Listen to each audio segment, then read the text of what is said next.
dhagahee nama waa'ee biyyattii walloon gugubachaa cileena kaawwachaa badii tokko malee manarraa baqachaa jiraati dhagahee safi jarjarta.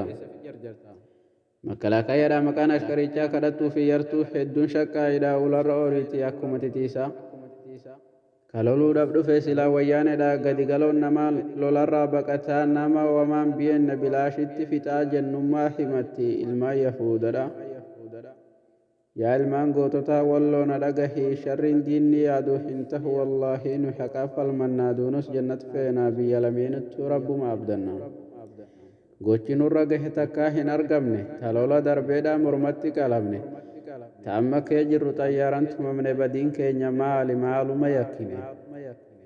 Nuti hin gaddinu tana haa beekani kan warra miidhamee taakiraan jannanni.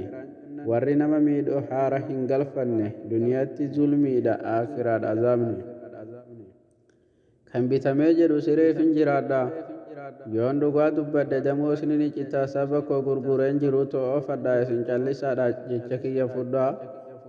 Gabrummaa baadhachuu ofuufuu jaalanne kaa lakkiin feenu jennee wal kadhanne garii lakkii jedhe haala kanaan malee jiru hunda sun jenne. Umrii jiruu isaa namuu hin xumuru osoo fagoo yaaduu kan asirraa galu warri nama miidhu jannata hin galu tana haa beekanii akkan boonye baroo. Yaa Rabbi ni gartaa rakkoo nuti qabnu hedduudha yaaddofnee humna takka hin qabnu ati nuufiitis ahlii biyyaa qabnu. Kadu'ee darbeefis jannata kee kenni asitti zulmiidhaan duniyaarraa galani akka hin azabne rahim yaa rahmaani akka hin azabne rahim yaa rahmaani. Waa baay'ee dubbachuuf miti yaa ikwaanii bilisummaa feenaa tan biyya lameenii nagayaan nuuf tura hundumti keessanii nagayaan nuuf tura hundumti keessanii.